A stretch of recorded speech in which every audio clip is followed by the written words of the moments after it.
Godātie kungi, skatītāji, Ladies and gentlemen, our viewers on the Facebook, YouTube and Zoom platforms. My name is Ījabs and I welcome you for the next 2 days to spend time with us in our digital conference, Anti-Fraud Crowd Immunity, that is organized by the Ministry of the Finance in Latvia, who is Anti-Fraud Coordination Service here in Latvia. Now some information to our English viewers. This conference is available in both English and Latvian. Public stream, and you wish to hear the public English stream. version If of you this, want to hear it in English, you can go to the English page where you will find the English language stream. It can also be found in the description. It can also be found in the descriptions. The YouTube stream is only in Latvian and English stream. In Facebook, it's both in English and Latvian. I am very happy about our big number of viewers, both from Latvia, from outside, employees who work in state institutions, in municipalities. And maybe there are people who are not familiar with the acronym AFCOS or Anti-Fraud Coordination Service. Its goal is to have an efficient cooperation and information exchange with the European Anti-Fraud Office, or OLAF. Since 2002, in Latvia, the coordinating institution is the Ministry of the Finance. I'm sure you have heard about some of their campaigns here in Latvia. On one hand, we have a strict law. On the other hand, we have real people who are working and living within this law. At the same time, we do know that the fraud is not allowed. Anti-fraud crowd immunity is one of the ways, one of the highest points that we should reach. And this is a topic that we are going to look at in this digital conference. Officially, I pronounce this conference to be open and invite the advisor of the Minister of Finance in Latvia, Ints, Dālderis, to open it. Good morning, the participants of this conference. I must say that we meet in very special times. Due to different reasons, we know what are the circumstances here and globally. Despite that, I am very glad that we have the opportunity to meet. We have learned how to meet and to work virtually. So I must say that the work continues, and especially in the sense that yesterday we passed the state budget, and I think that is very important both for me and my colleagues from the Ministry of the Finance. And I'm very happy about the job we have done. I am also very happy that we have such a big number of very interesting speakers who will hear in these 2 days on the topics that we heard in the beginning, and we'll try to find new solutions, hear new opinions. As I mentioned, the state budget, we know that investments of EU funds as well as the other financial tools take a significant part of the state budget.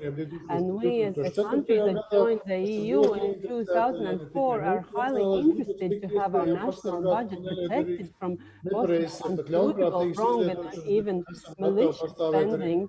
And we are ready to insist on the protection of the common EU budget.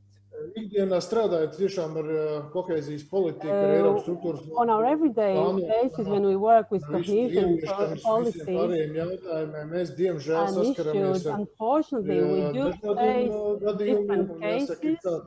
And we see the experience from other countries. That not always the funds are used in the most efficient way, acceptable way, where we see in different states that the funds are used in ways that later harm the ways how to find new fundings. We are working very seriously with the issues of the fraud, and us as a state, Latvia, mēs spējam ieguldīt šos līdzekļus, nepazaudēt viņus un ieguldīt invest the funds and how to use them usefully. In its annual report to the European Parliament and the Council on the protection of the EU financial interests, the European Commission reported that in 2020, unfortunately, 371 million euros were defrauded. We know that the EU budget is very big, but also this money is rather great. For almost 2 years, we live in the circumstances of global pandemic, and undeniably new circumstances bring also new risks. And currently, we're making important decisions that will impact future generations. We shouldn't forget that. And when we are borrowing the money now in the financial funds and finance different investments of the state, of course, the EU budget is growing, the expenses are growing, the circumstances are changing, but it is important that it is all happening in a very transparent way. Of course, today our top priority is health. But nevertheless, we shouldn't forget that in tough times, fraudsters become active. And due to the restrictions of movement and gathering, different control processes become impossible. And the emergency situation has an impact on the transparency of the expenditure of public funds. It means that we have to take different emergency decisions. They have to be done very quickly, and therefore the fraud risks are growing. I think that the topics of the conference are truly relevant, as the COVID-19 has impacted everyone's life, even the fraudsters' lives, and the types of fraud that we are facing. Our daily life is unimaginable without technologies, artificial intelligence, robots, and also less sophisticated technologies have become an integral part of our everyday life. And this we can also see in our today's conference. In this conference, we are also going to discuss different technologies and how we can help the big amounts of data and technologies to help us invest better our money. The subject of a conflict of interest highlights the importance of investing money in the interest of all the society, especially at the moment when we cannot afford unjustified spending. We all know there is no stricter law than the law of traditions. The psychological and ethical aspect of behavior is critical for fraudsters to fail to trap us and make our society poor and unsuccessful. Therefore, the issue that we are often touched upon is fraud, because EU structure funds are complicated, different financial instruments and tools, cryptocurrencies. They are all very complicated issues. And so not only state budget, but also private persons are under risk. Therefore, this topic is very good for the conference today. At the end of today's conference, I wish you could take home or to work at least one useful conclusion or suggestion or perspective idea. I wish you all fruitful and interesting these 2 days of the conference. Thank you. Thank you, Mr. Dālderis, for the opening words. And our second speaker, I would like to invite the head of the AFCOS LV Council, Baiba Bāne. Morning. Good morning, participants of the conference. Initially, I would like to thank you for the time you have devoted in order to discuss the topics we have introduced. I think the topic is very interesting. We will have interesting speakers representing different sectors. I would like to thank all of them that you recalled our invitation and found time to participate. To discuss the topic of our today's conference, Building Anti-Fraud Crowd Immunity, I think it's of crucial importance. It's about the society, about resilience against the fraud, and during these days we will speak about mainly the different steps of preventing fraud, and prevention has indeed the crucial importance, and it's much cost-effective to deal with preventive steps than to deal with the cases themselves. When we speak about fraud prevention activity types, it's about coordination, coordination between the different institutions involved. This coordination has been developed during the last years. It becomes more effective. And indeed, I would like to thank all the colleagues participating in AFCOS Council. It has been my honor to lead AFCOS for the last 7 years. And I must say that the main task of this institution is to coordinate activities to prevent frauds in the EU-financed projects. And these are the questions which are important in terms of EU-financed projects and safeguarding them, but it's also about improvement of our work in the institutions. During the last years, we have made significant efforts also to impact the processes. It helps us to make our life better, safer, and also to come a step closer to the welfare level which we dreamed of when we joined the EU. Both ways, at EU level and in Latvia as well, we try to strengthen the opportunities to be one step ahead the criminals, the fraudulents. We would like also to mention that this year the European Public Prosecutor's Office started its work, an important player in our team. So Latvia has supported joining the Prosecutor's Office. We have our own representative, started work last summer. Tomorrow also you will hear his presentation. In order to improve the cooperation with another crucial partner, Olaf, Saima has adopted a law to support Olaf. And basically to eliminate these criminal networks in the EU, there are no borders anymore. And I think from the formal team of AFCOS, 11 people from EU fund institutions,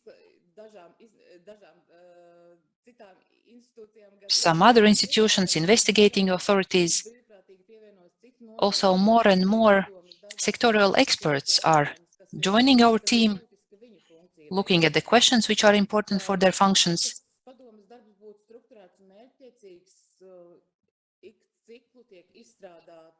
And to make our work very targeted, we developed the strategy, and the current strategy was adopted mid-2020.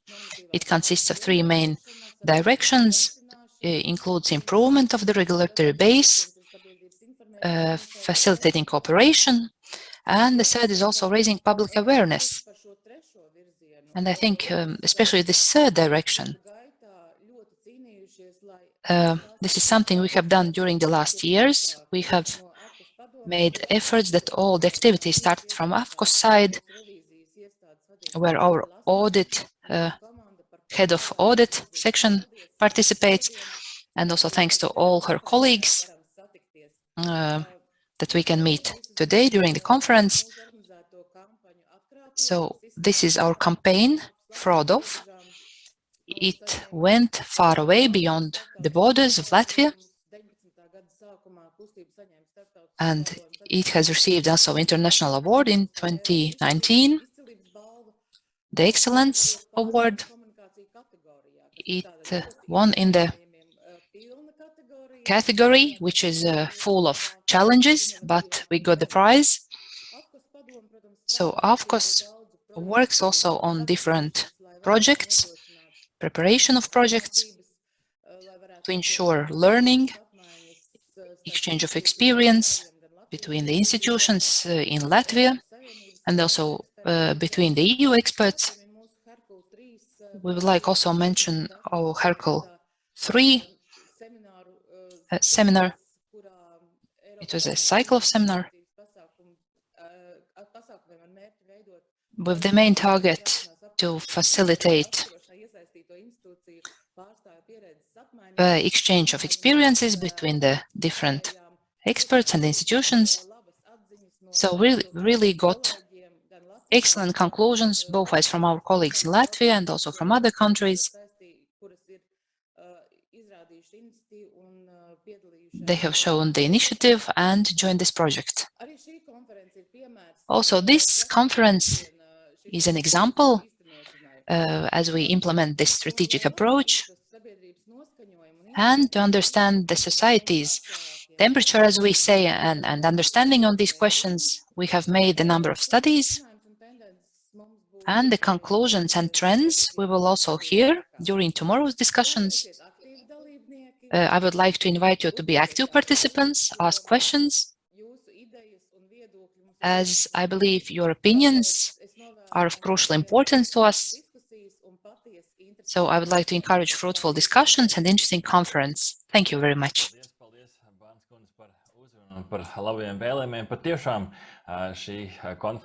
Thank you, Ms. Bāne. We hope our conference is going to be fruitful, and especially if you will take part actively. Few technical issues, as this conference is totally digitally organized, then few things that we should take into account. So it is more pleasant. Hello to everyone who is watching us on YouTube and Facebook, also who are watching us on Zoom. Now, information to those who are on Zoom, please turn off your microphones so we don't hear any additional noises. Please do turn off the conference, the microphone, if you're not taking part in the discussions. Our conference is divided in these topics, both today and tomorrow. In our first day, in the first part, we're going to talk about significance of the conference topic in general, and in the second part about the risks, about the red flags and how to use and to detect them and to prevent them. And then in the third part, how the technologies can come and help us to prevent potential fraud. On the second day, we will touch upon the ethical and psychological points. We'll have speakers who will talk about their topics, and after each speak, we'll have a little time for discussion, questions, answers. So all the viewers are invited to send us their questions. If you're watching on YouTube or Facebook, then you can type in your questions in the comments below. And the Finance Ministry is going to pass the questions further to me. You can also write in the Zoom platform in chat part, and I will collect all the questions and ask these questions when we have the discussion after the speeches. Please send your questions as soon as you have them. Don't keep them to the end, so I can get them in the timely manner.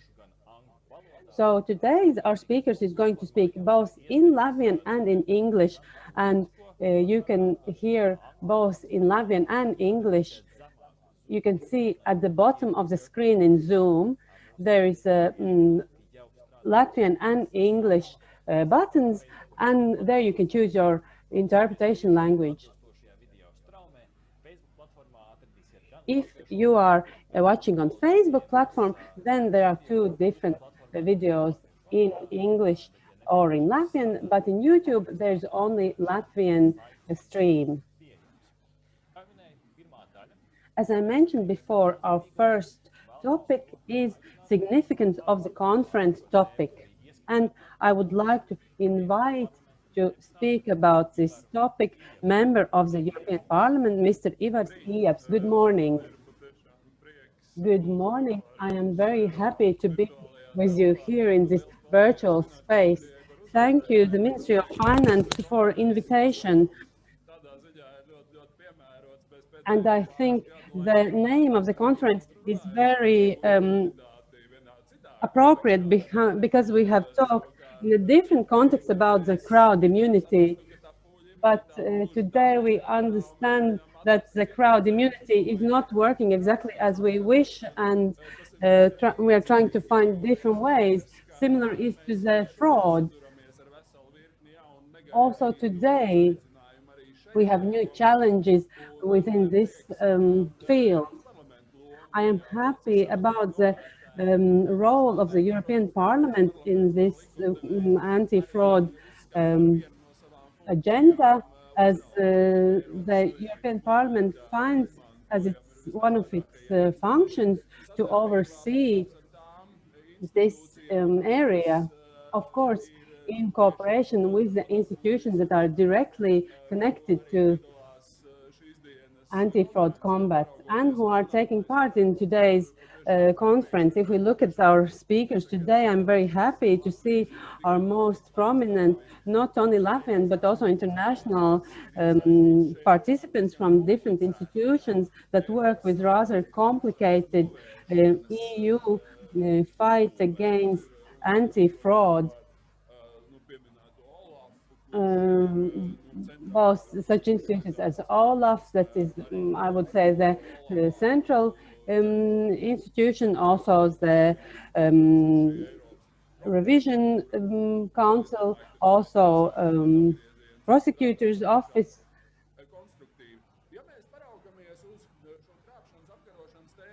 If we look at this topic of fighting the fraud in the context of the European Parliament, then EU budget, along with the COVID crisis, is just growing, meaning that we have more function, we have more money, how we are using it. European Commission is happy to boast that the next budget is about 3 trillion euros, including the next gen EU, and that is very big money. We are moving forward to the situation where EU is borrowing the money, and of course we all want to understand how it is going to be used and how are we going to pay back the money. Therefore, the fight against fraud is a very topical issue. We know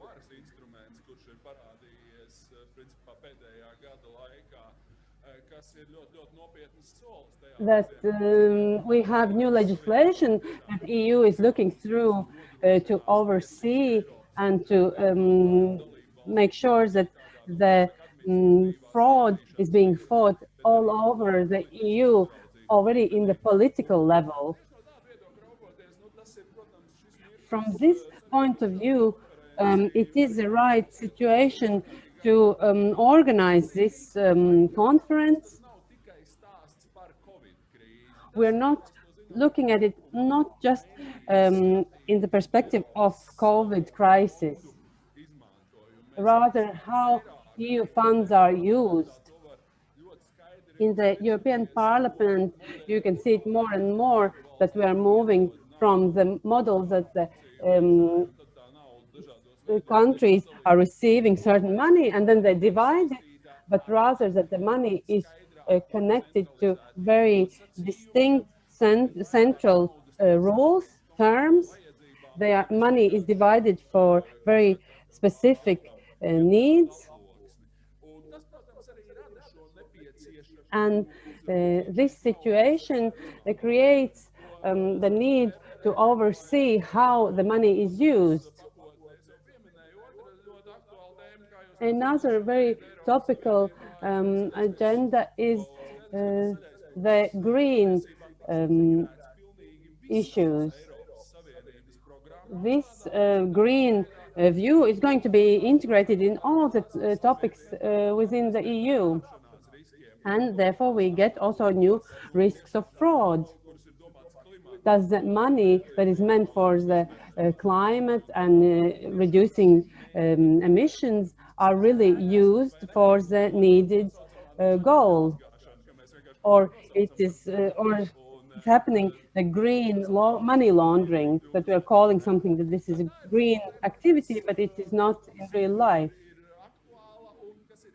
So it is very topical issue, both in our everyday life and on political level.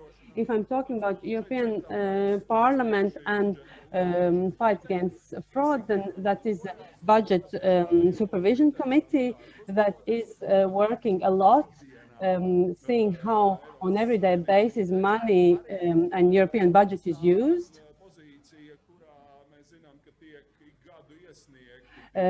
Also, we were talking about PIF reports, protection of financial interests. The Parliament is always, every year, having its report.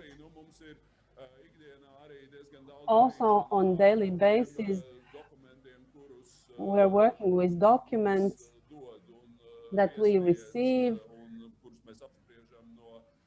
from Revision Council, as that is the main institution that is following how the EU money is used in different levels.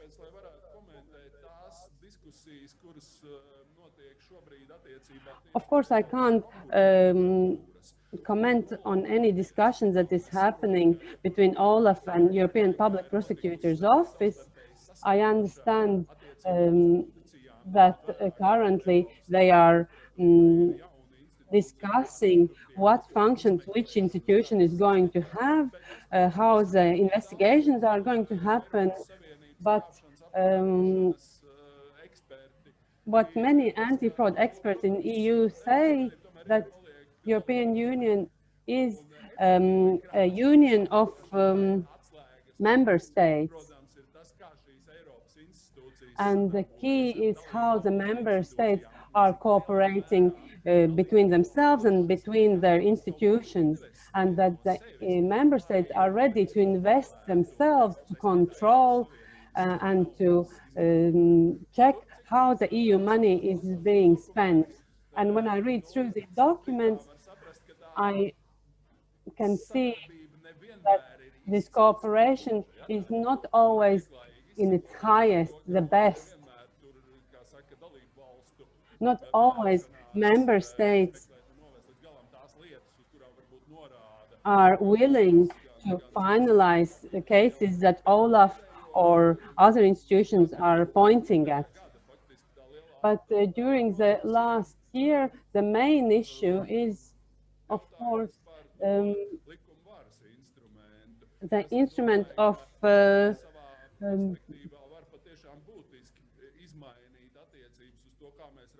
rule of law. On one hand, we can look at how the relationship between the EU budget and member state budgets are. We have the big budget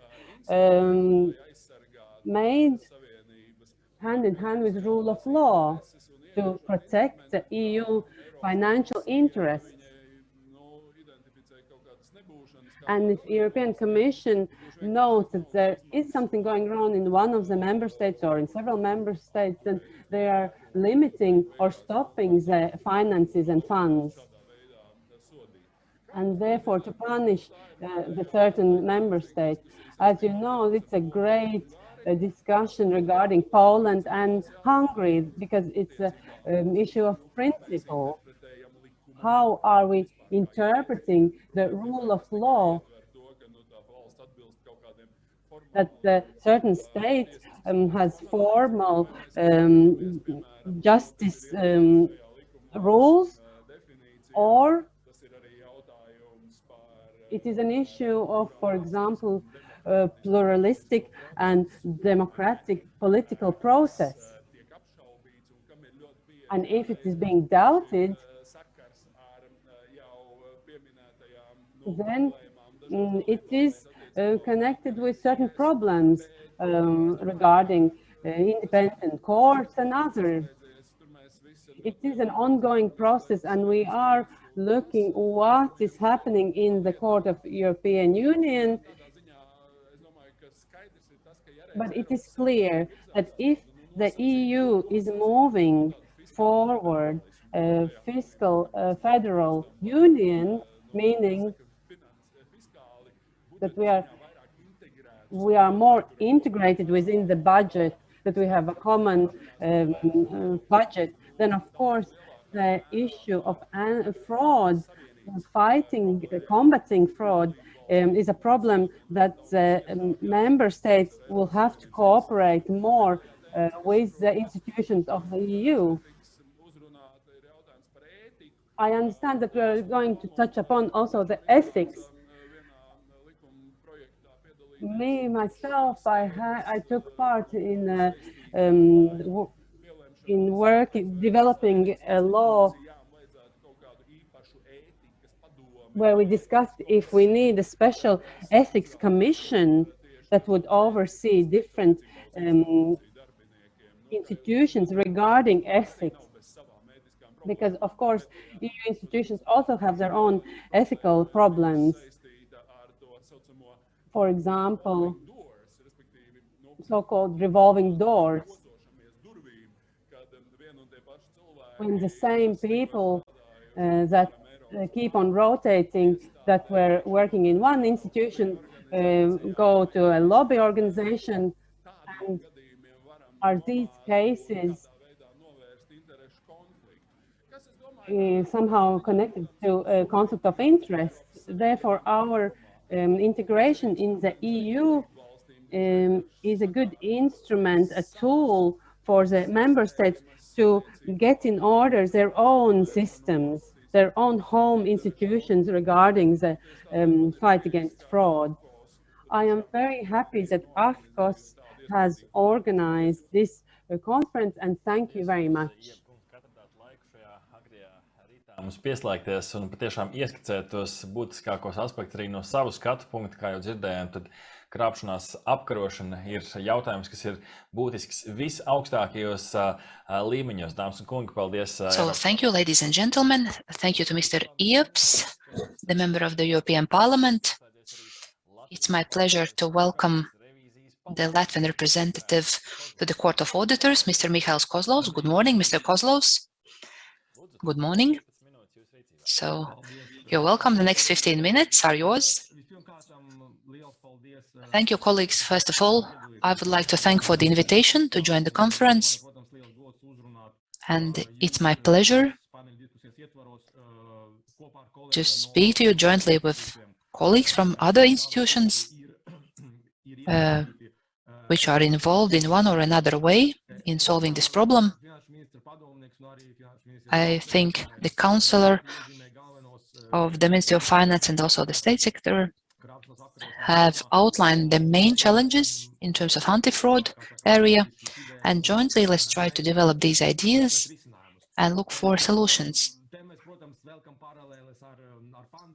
We are also looking for joint lines with the pandemic, and also historically we can see that at some point we win the pandemics, but illness, if I may say so, chronic illnesses, this is something more difficult.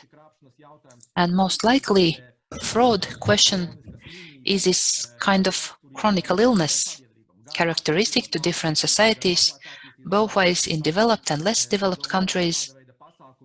I think these types of events which connect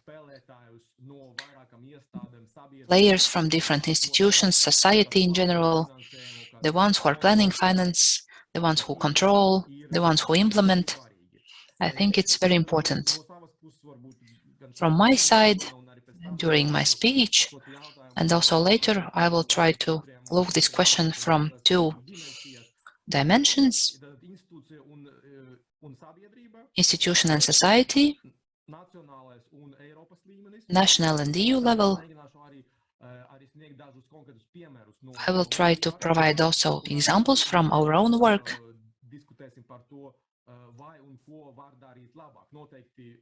And I think there are things for improvement always. There's something we can do better. As you mentioned, I represent one of the EU institutions, Court of Auditors.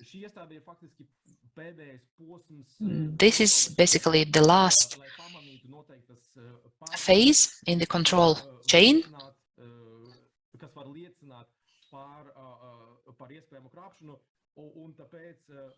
This is the point where we can detect the possible fraud, and that's why I will speak more about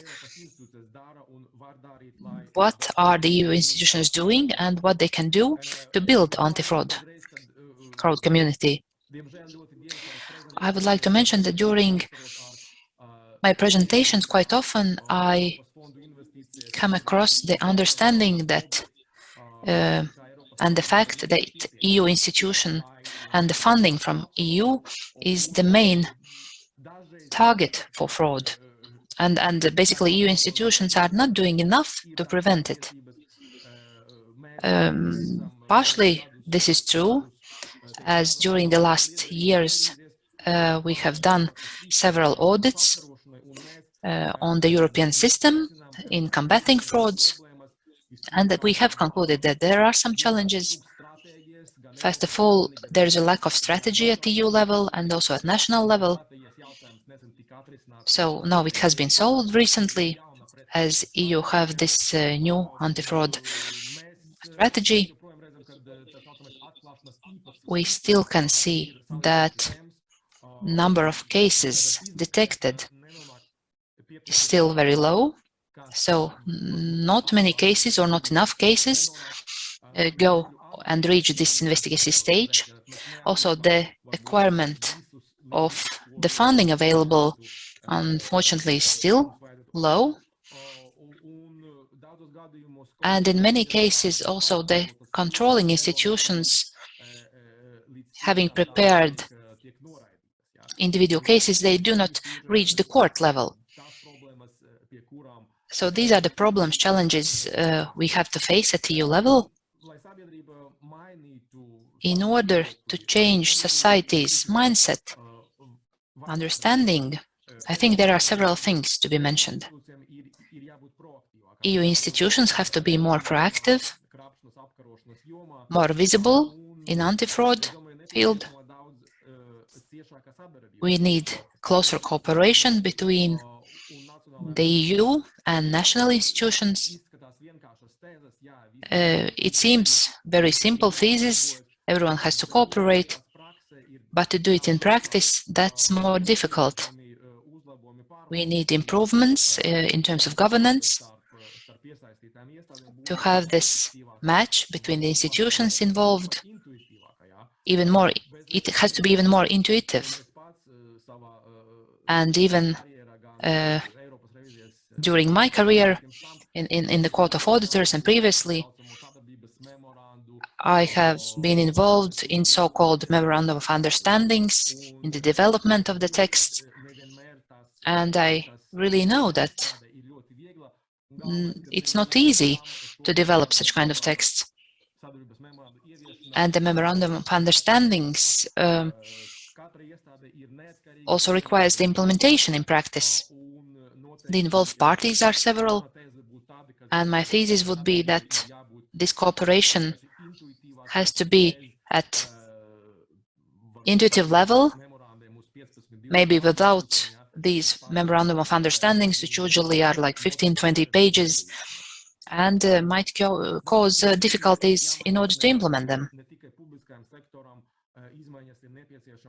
We need also changes not only in the public sector, but also in the society as a whole. I will speak a bit later on this, already during the discussion. coming back who and what is really the responsibility at EU level in terms of fraud. I think that's already in the basic act already let down.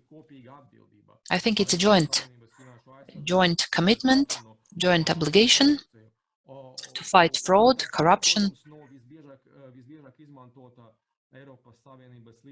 and it comes from the governance model of the European finance. That's cohesion, that's support for agricultural land and other programs. And quite often we can see and feel that these resources coming from the EU budget to member states is considered to be a kind of additional resources, a kind of present with this, which has little links with national level. But I must remind that the EU budget is the budget consisting of taxpayers, including resources coming from the Latvian taxpayers. We also have to mention the fact that these resources are accessible today, and as some colleagues already mentioned, historically there hasn't been such an amount available to member states. And there is no guarantee they will be accessible tomorrow. Of course, I mean in a longer perspective. So currently there are countries who make their payments into the budget, EU budget, and they feel that these resources are not used efficiently, they are being frauded. So discussions on the next budget, starting from 2028, will be more difficult. It's not my imagination. This feeling, this sentiment, I can feel when I meet my colleagues, speak to them, from the colleagues who really participate in these negotiations on the EU budget.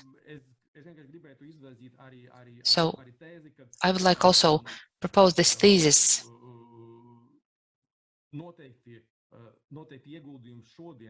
that the things we do today against anti-fraud, it's something we do for the future. Also, as it was mentioned at EU level, the office is the main EU structure. It's responsible for the strategic approach, anti-fraud questions. In terms of Court of Auditors, yes, if we have any suspicion on possible fraud, or we receive information from so-called emergency reporters, we inform the respective EU institution to start an investigation. So it's not the purpose just to pass this information to the office, but we also prepare this information. Basically, we submit already ready files, and statistics show that almost all the files we have submitted from the side of Court of Auditors, so all of us have started the investigation. What happens next, that's already within their competence. It's also important, and the fact we can welcome that last year the European Public Prosecutor's Office started its work.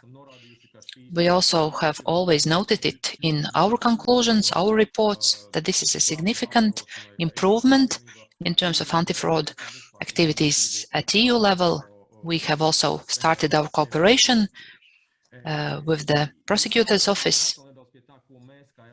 I also come back a bit at our work, Court of Auditors' work. So external auditors are not investigators, and I think colleagues can accept it and confirm it. But our task is really to look for these so-called red flags, which will be covered during the conference, these signals of possible frauds, and also to cooperate between different institutions to provide all the information we possess to confirm these facts. And in 2020, the result was 6 cases. Out of 730 cases, it can be many or not, but it's relatively, I think, much. I think 1% containing some conditions, that's a good result. I think during the last 9 years, as a result of our work, EU budget has recovered approximately 600 million euros.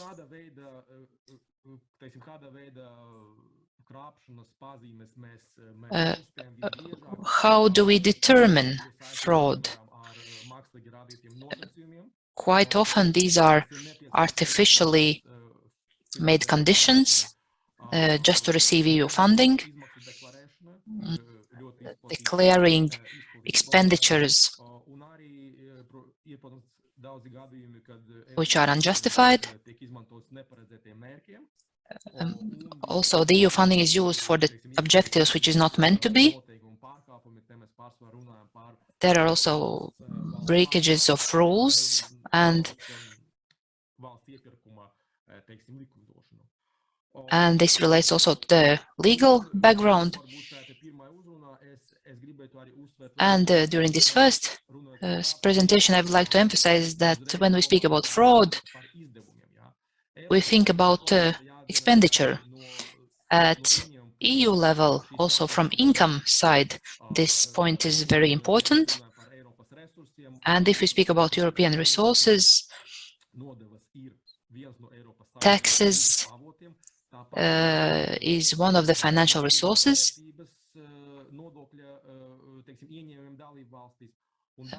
That's the added value tax. And especially in these sectors, there might be cases where not the tax which is meant to be collected is being done. So basically, to achieve the target, the income target at EU budget, we have to provide our own input from our national budgets. We have to compensate. And I think this is the question we sometimes lack, the necessary attention.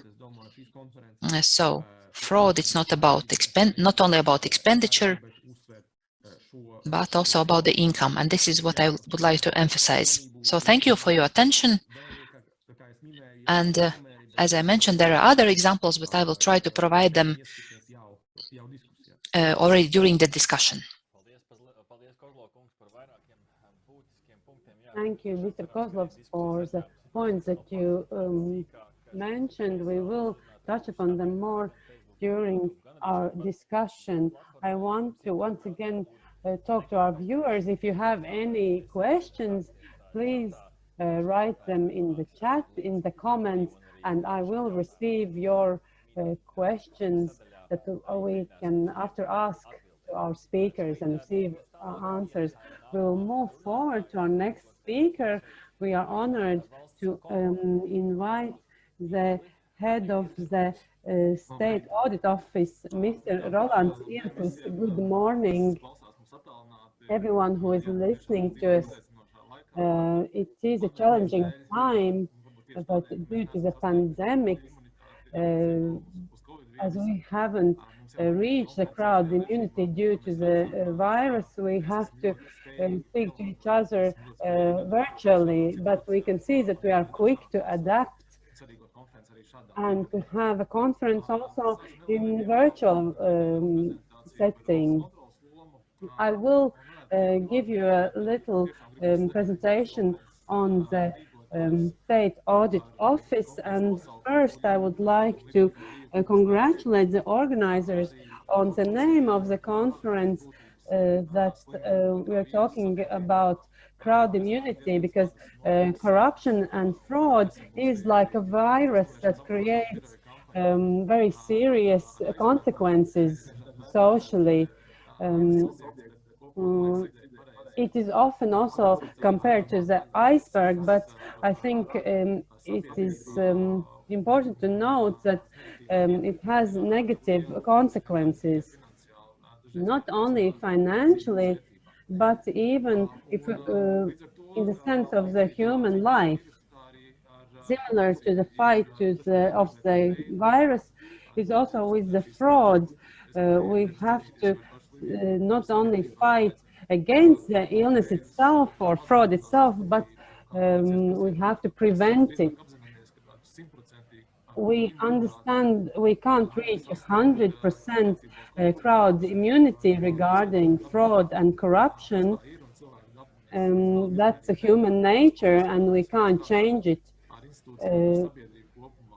What we can do is work with institutions, with society to reduce the expansion of fraud and corruption.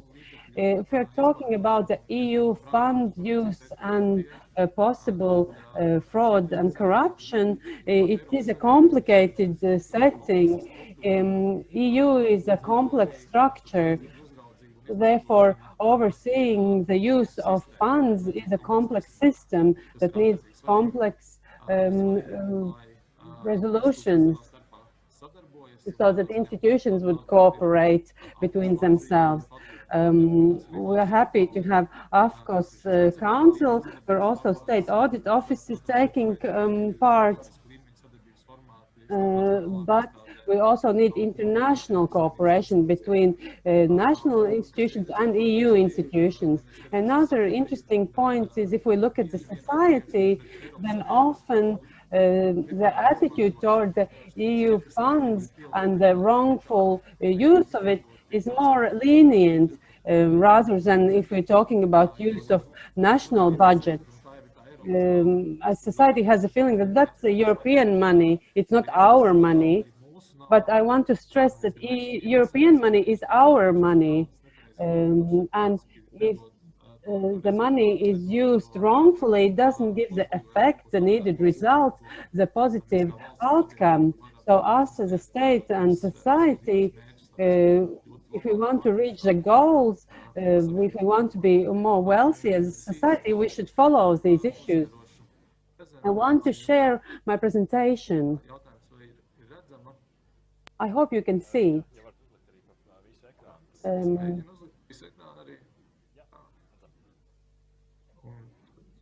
Šādi būtu vēl labāk. Tā, vai tagad joprojām redzat? Nē, šobrīd. I guess you can't. Tagad? Jā, redzam. Now we can see you. Mēs varam pārslēgt. Slēdzās, jā, slaidījums arī. Jā. Jā, tad par publiskiem līdzekļiem.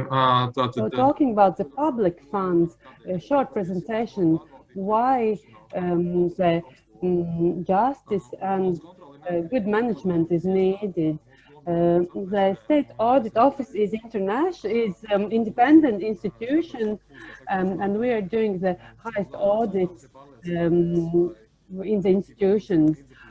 So our goal is to understand and to make sure that the funds are used in a lawful way and effectively. We are also giving recommendations how to use the funds. We are checking all the state resources and EU funds and finances. We are also supervising and checking the state, local government,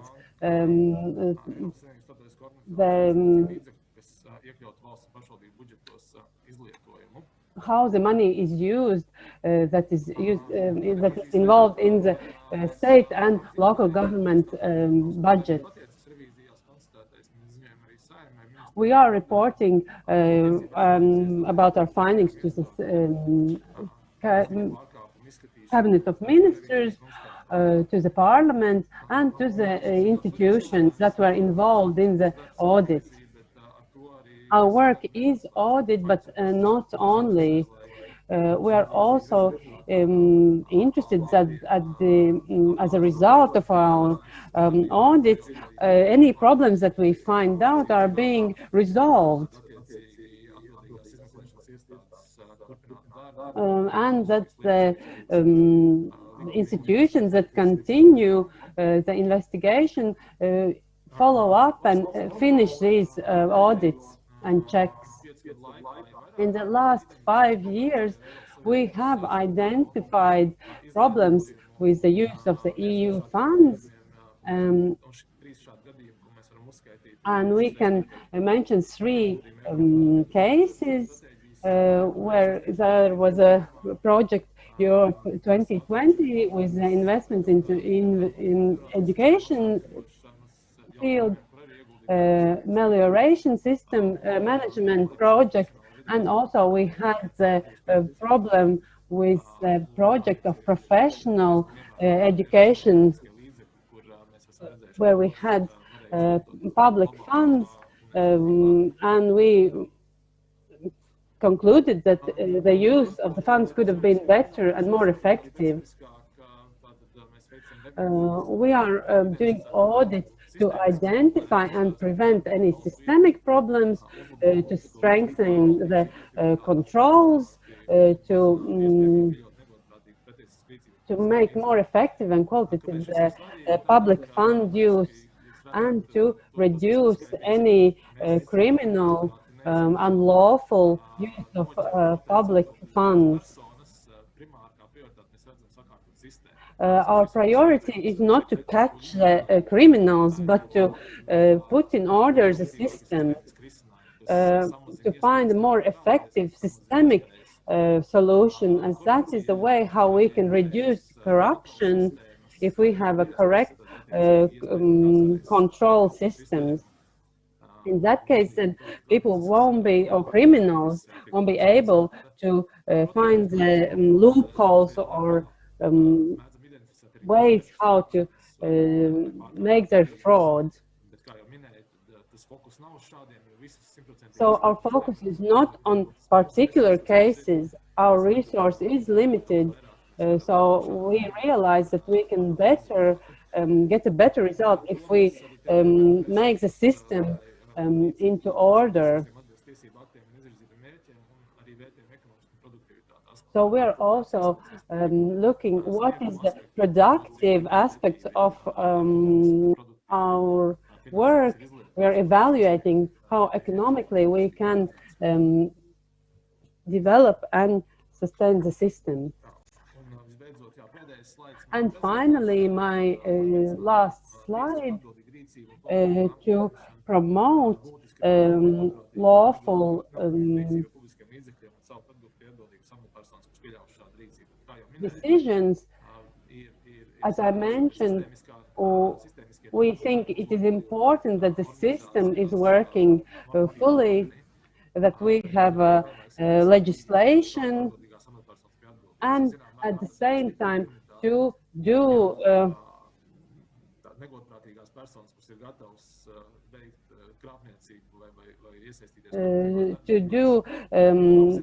justice and to open cases about the public persons who are doing corruption.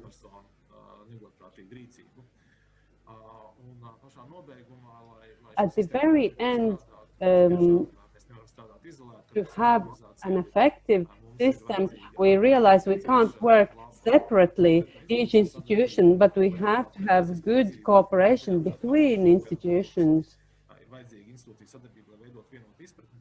So we have a common understanding of lawful deeds, and we need also society to be involved. We need the whistleblowers, we need society to understand which are the cases that are suspicious, and that they know that they can turn to the state audit office, and that we are taking into account these reports. If in our next reports we see that a certain topic becomes more topical, then we are talking to the police and other institutions. We are informing also society on where to turn if they detect any fraud. To reach the crowd immunity, the society itself has to have motivations, a will to fight the corruption. So we need society to be involved. That's critical to reach the crowd immunity. Thank you very much. That's all from me. I'll be happy to join the discussion later.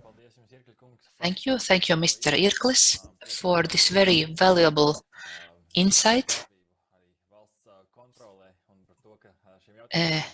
in your work, and that the questions have been followed at the highest level.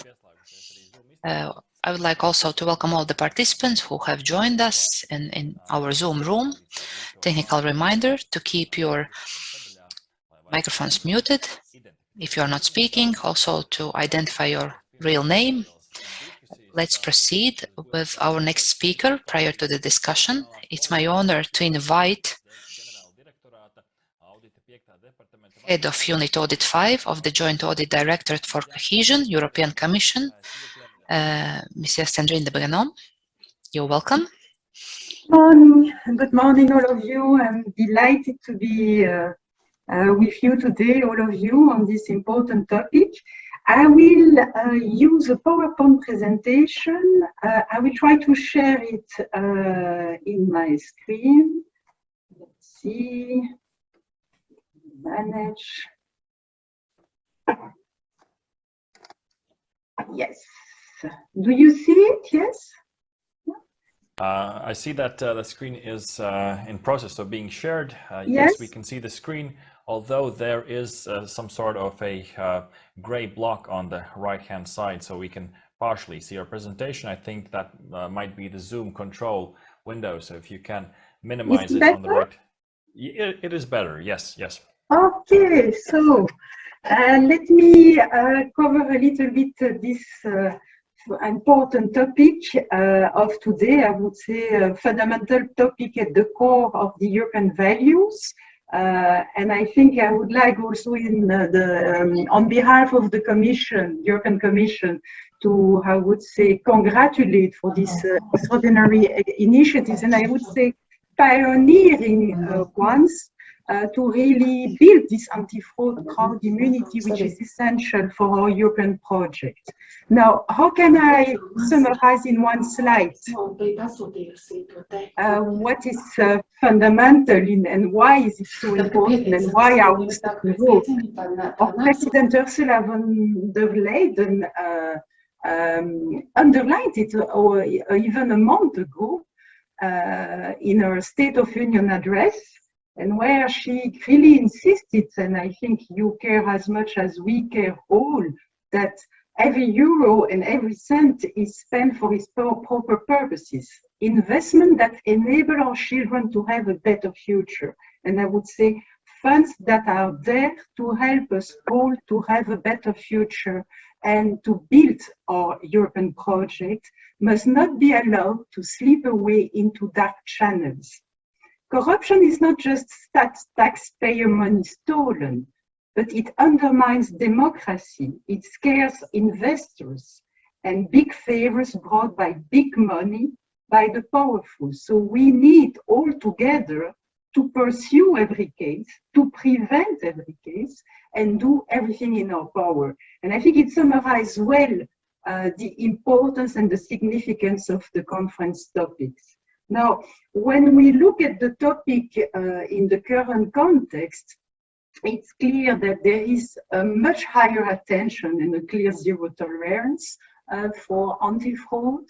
As we will see, and you will discuss it along the conference, there are improved legal framework or tools and clear reinforced obligation for all of us.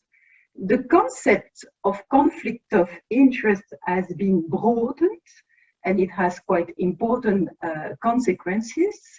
And of course, with the current context, the crisis, the new funds, and the new multi-annual framework and instruments, there are increased fraud risks, and we need to adapt and intensify the mitigating measures, of course, in a proportionate way. And of course, when we discover or we detect, we need to recover the funds, and we need to cooperate as much as possible together and with OLAF and AFCOS and any competent authorities in this respect.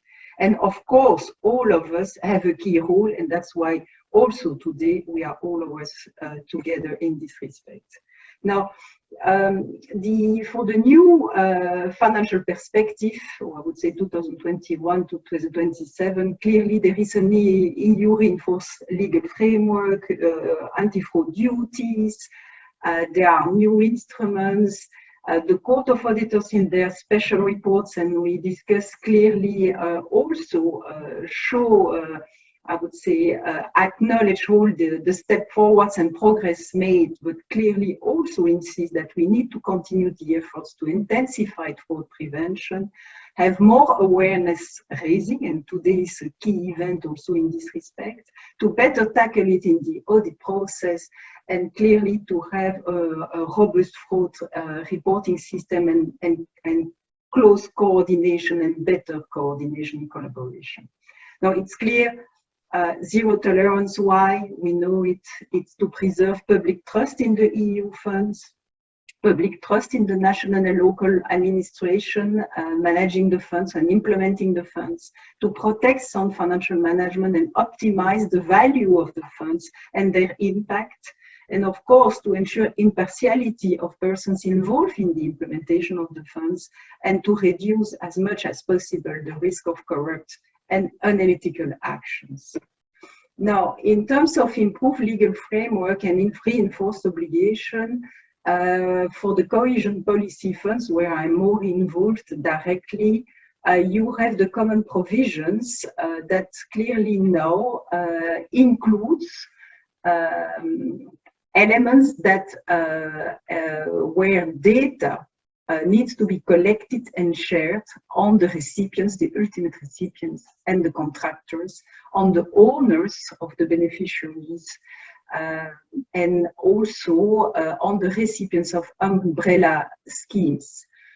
This is important because indeed this data will be quite essential to reinforce what we call data analysis and using data mining tools.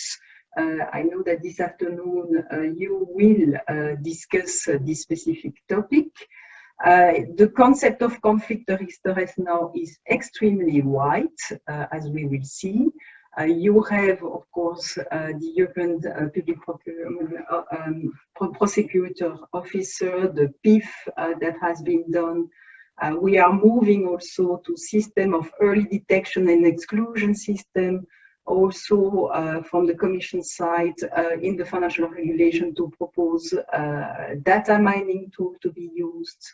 And there is also guidances that have been updated or even, I would say, again, put on the table to even increase the actions to avoid and manage conflict of interest by awareness raising, by identifying the sensitive functions, by being transparent, making information public, and certainly data mining and risk scoring tools.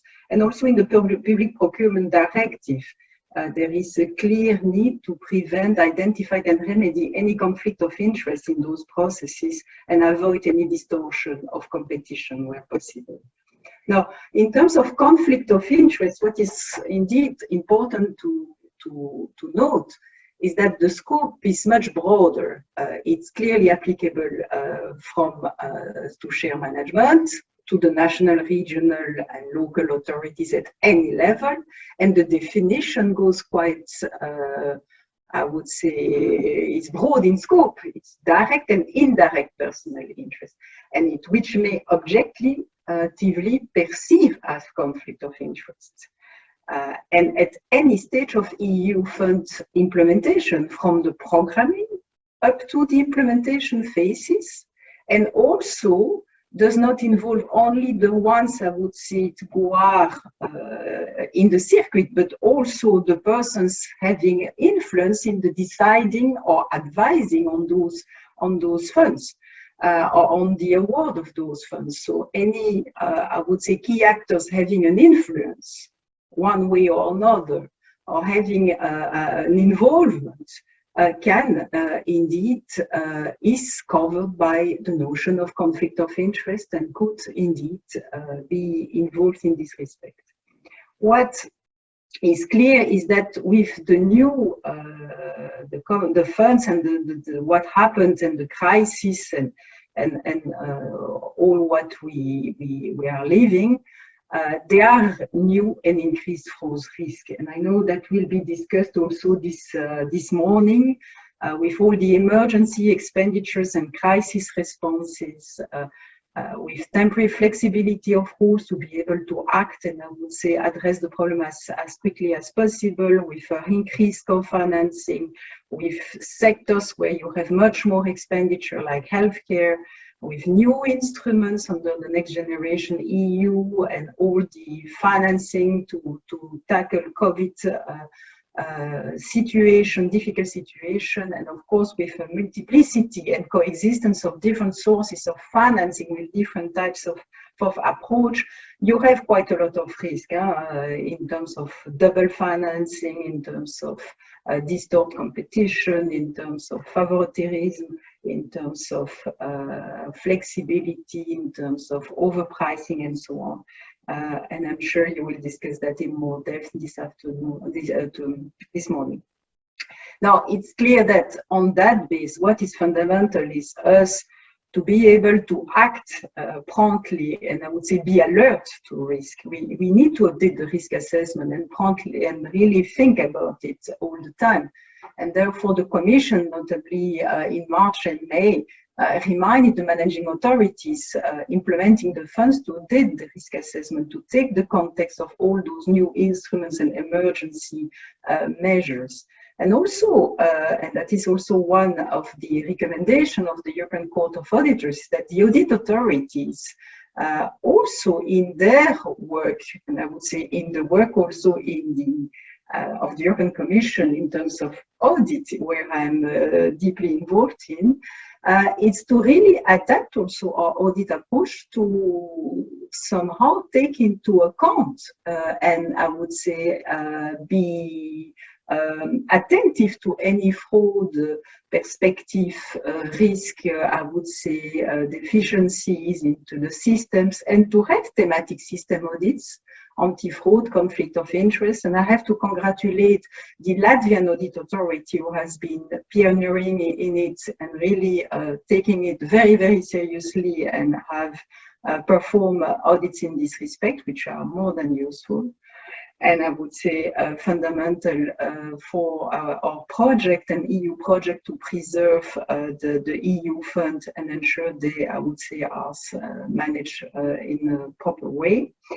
And then, of course, on that base, to adapt the anti-fraud measures in place and mitigate the new risk and be alert and act on them. So that's quite fundamental. Now, of course, what is also fundamental, because there is the prevention, there is the detection, but we have also to recover the funds. And of course, when we discover and fraud, there is no tolerance. It needs to be recovered. And it might be painful, but I think it's more than deserved. 100% of the funds needs to be recovered that would have been subject to any fraud and corruption or conflict of interest. What is fundamental also is the cooperation with the different competent authorities, OLAF and the local competent, national competent authorities in terms of fraud. As soon as we suspect fraud, it has to be somehow reported to those entities who are, I would say, more than competent in the field. And also, of course, it needs to be reported through the irregularity management system, because they need data in this respect and be able also to make the analysis. So the cooperation, the close cooperation with OLAF and AFCOS, recovering the funds are key duties we have when fraud has been demonstrated. And of course, when they are suspected. Now, to conclude, all of us have a key role, and it's clearly time to act, I would say, or we need to continue all the efforts and the progress in this respect by being alert to risk, being, I would say, aware of new risk, by having proportionate mitigating initiatives to address fraud, by using, I would say, artificial intelligence as much as possible with the data availability that are now on the table, and that will help us to have data analysis, data mining tools, and having the possibility to better identify the red flags, or I would say question marks on the use of EU funds for certain operations. It's clear that the focus on prevention is, of course, fundamental. Reporting, and I would say alerting as soon as we have suspicion. And of course, in my field and the audit work, have also a key role, and I think we can even more contribute to the anti-fraud system. And of course, this type of conference, and I would say peer-to-peer exchanges, good practices, cooperation and sharing information is fundamental. So. Thank you. Thank you for the presentation. It is time for us to gather here. So thank you to Mrs. de Buggenoms for the presentation. And I would like to welcome all the speakers from this first part to please turn on your cameras so that we can quickly go through a few questions from this part. We don't have much time, so a few questions literally. So I will switch back to Latvian. I will switch back to Latvian, as we are speaking in two languages, in Latvian and English. At the bottom in Zoom, you can choose the according language. You can send in chat also your questions, but I'll start with an opening question. Maybe Mr. Irklis can give his answer. Also, other speakers, if you have any comments, please raise your hand. Mr. Irklis, how do you think, where are we in Latvia within the time span? What are the main tendencies within the time of COVID? What are the main tendencies regarding fraud and fighting fraud? Thank you. I think mainly I can talk about our state audit office. Fight against fraud and corruption was one of the preconditions for Latvia to join EU. Let's remember that the anti-corruption office was created before joining the EU. The anti-corruption office has had different times, good and bad, but we all can agree that it has had a very important role in checking the use of public funds. In all this time, the state audit office and other state institutions have become smarter to understand how the fraud with the EU funds is happening. We have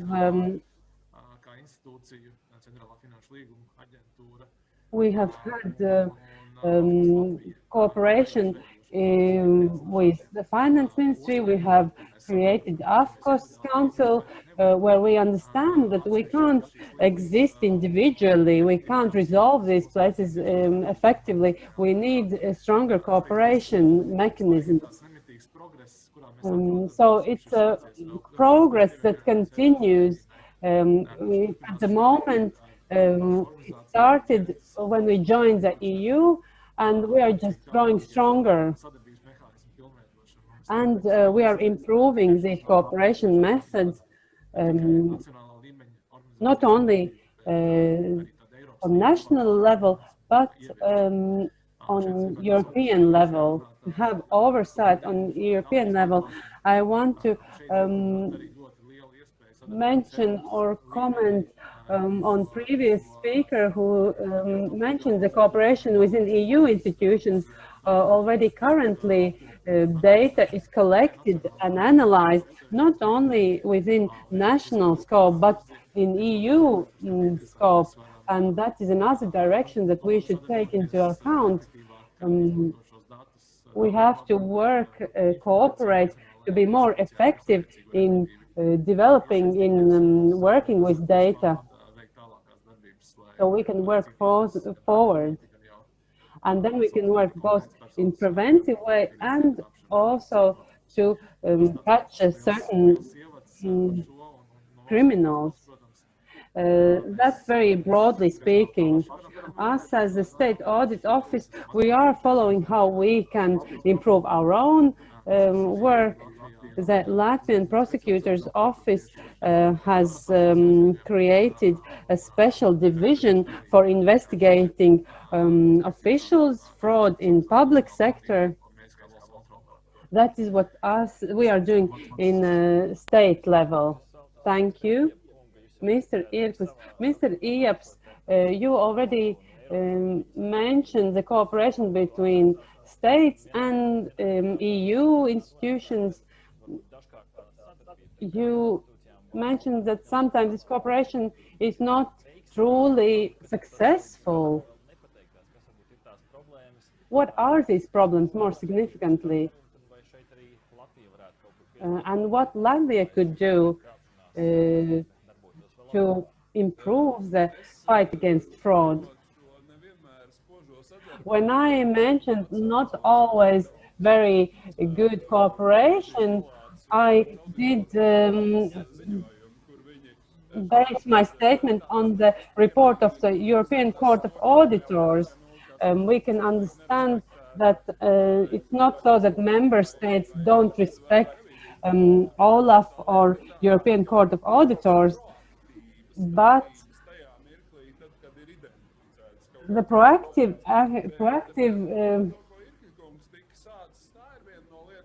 decisions are happening only after something is discovered. When we continue the topic on challenges, then we see problems with fraud connected to technologies. We have the system of Rachne, where data is input regarding different EU funds, but we still have a lot of work because criminals are also developing. They are receiving new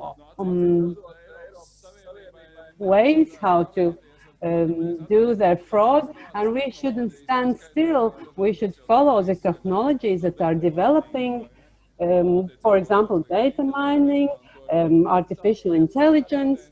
We have to identify these weak points quicker. You ask how member states and European Parliament and Commission can cooperate. I think that is the key question. Next question, what is the tendency that you see from your point of view? I already asked this to Mr. Irklis, but maybe from your point of view on a European level, this fight against fraud, what is the tendency, and has the COVID situation affected this also from your point of view?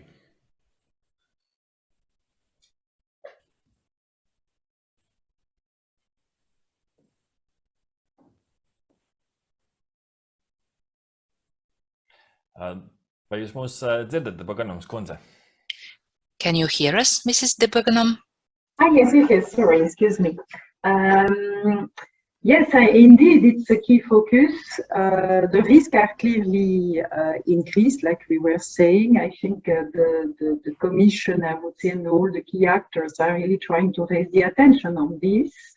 We are all trying, of course, through different means to address it, not always so easy, remotely, let's be honest, and also in view of what was at stake in the crisis.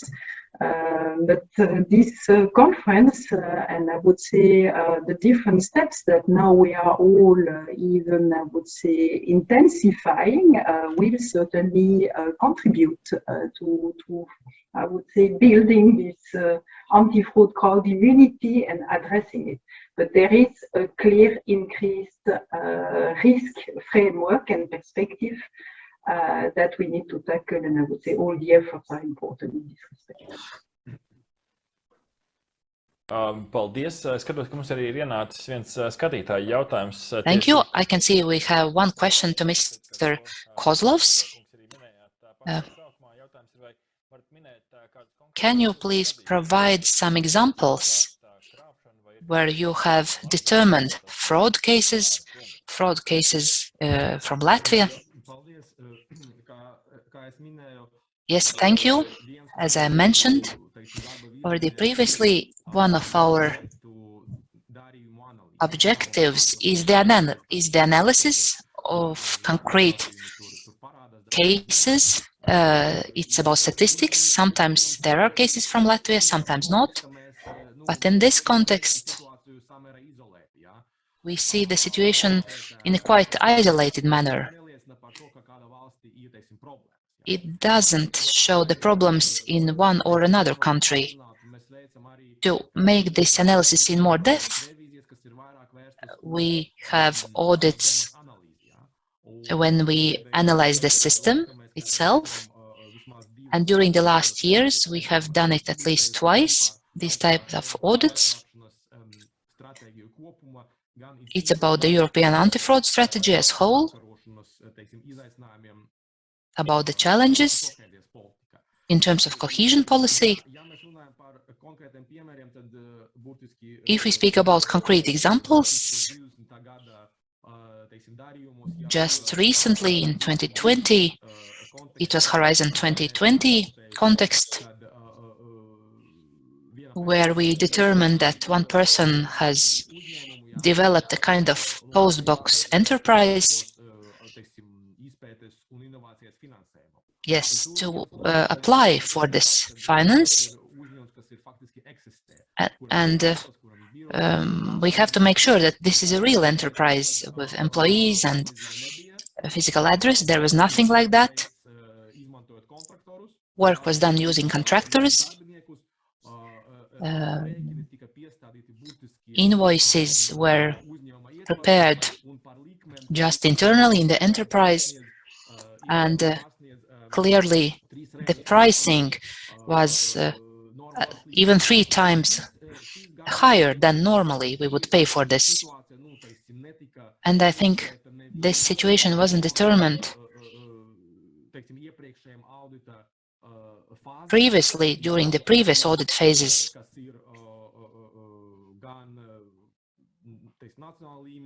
Meaning national level, European level, responsible agency, but we were the last stage where we identified this case. It wasn't in Latvia, it was in another country, but still it depicts that it's hard to catch these situations, to identify this.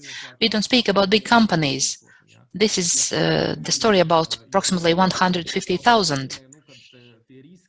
But it means the risks exist and they are significant. This is one concrete example. In this context, I would like also to mention the following. The new Recovery Resilience Fund. We can see in the regulation that we have sought very closely to make this expenditure very effective, targeted. We speak about double financing, about interest conflict, state aid, and I think Commission's colleagues can confirm we still continue our work in the Commission, also in the Court of Auditors, to develop this optimal system to control these expenditures. We are like ahead of tsunami. We know that the money will come. It will come in huge amounts, and we control systems have to be ready to face the challenge. Also to ensure that this investment for the future is really effective and useful. Thank you. I can see Mr. Kozlovs. There's another question for you. What are the plans for the Court of Auditors to coordinate, to work with AFCOS and Olaf? Thank you for the question. As I mentioned, we cooperate with Olaf very closely. We not only inform about exact cases we have analyzed and where we have some suspicion, but we have also this memorandum of understanding.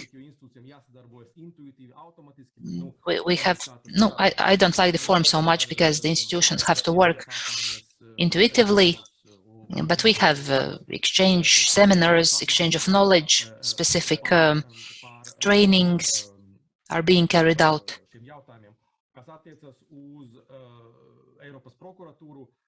When we speak about Prosecutor's Office, we have started the cooperation.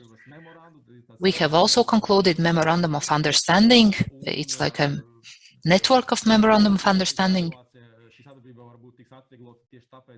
And I think it will be easier that we are located in Luxembourg on the same street. I think the communication will be very easy. And as I mentioned in these memorandums, we had to think on what kind of information we submit to Olaf, what is their competence, and what kind of information we submit to European Prosecutor's Office. Sometimes we will submit the information to both of them. It depends really on each of the cases. From the governance side, I think the more centralized approach we have, the better it is. Because decentralized manner, we can lose something and it's not a good practice. That's what we are trying to avoid while cooperate with both the institutions. Thank you. So we have left some 3 minutes for this question and session, and I would like to ask some more questions to some of other participants. Pēc kaskādas principa atrisinās arī citas mazākas problēmas, kas, ja mēs skatāmies tieši uz krāpšanas novēršanu, kas varbūt ir tas viens, no jūsuprāt, tas viens lietu sargu uzdevums, kuru sasniedzot, tikt atrisināts arī citas problēmas. Kozlovs kungs pieminēja audit sistēmu, arī komunikāciju. Varbūt, ka ir vēl kādi aspekti, ko jūs vēlētos izcelt. Mēs varētu sākt varbūt ar Ījabs kungu. Es domāju, ka to lietu sargu uzdevumu es jau I think if we're talking about umbrella tasks, I mentioned one. As we see that fraud and crime is developing regarding the fraud of EU funds and also other funds. I think all the public sector in EU and on national level should react in timely manner. Our participation and being member states of the EU is a way how we can stand next to the best examples because if each member state is going to develop their own systems, it will be more difficult to keep up. Thank you. Please, Mr. Irklis. Umbrella has different elements. If one of the elements doesn't work, then the umbrella is not working anymore. It's similar with the overseeing. As we mentioned, the European Union is a complex system, and also the overseeing ways is quite complicated. Everyone has to do their own function. But more generally speaking, crucial is a social point of view, active participation. Not only the public officials who identify and investigate fraud. We can't do it alone. We need the crowd immunity, positive crowd psychology. I think that is the glue, what is holding together all the umbrellas that we're talking about. Thank you, Mr. Irklis. We will definitely talk about it more during our conference. Please, Mr. the Buggenoms, what would be your opinion? What we can change? Where can we go forward? I think where we can go forward and clearly is to use all the tools and technologies that are available and ensure that we are extremely attentive to any, I would say, red flags. And that is so important why data needs to be collected, available, analyzed, and I would say that we can quickly and promptly identify certain patterns or certain suspicion if need be. And I think that is the progress. Where I think it's fundamental and I see is that we all key actors are involved, in fact, and have a key role to play from, I would say, the different authorities in the field, from the managing authority, from the ones who implement and use the funds, from the European Commission, from the audit authorities, and that all with all the efforts and cooperation, I think, can make a key difference to prevent and I would say detect and correct and remedy, I would say, fraud patterns. But it's how you'd say, a constant and I would say effort. And of course, I think we have to intensify our attention, I would say, and efforts in this respect. Paldies, paldies arī par šo tehnoloģiju aspektu izcelšanu, arī to mēs noteikti konferencē tālāk apspriedīsim. We will definitely look in depth at these topics. With this, we are ending our first part of the conference. Thank you to all the speakers. Firstly, member of the European Parliament, Ījabs, member of the Court of Auditors, Mihails Kozlovs, Rolands, Irklis State Audit Office, and the head of the unit audit number 5 from the European Commission, Cendrine de Buggenoms. Thank you for taking part in the first session. We will come back at 10:50. That's in 11 minutes when we will continue our conference with the second part, where we will look at the fraud risks, red flags, and they're used to detect and prevent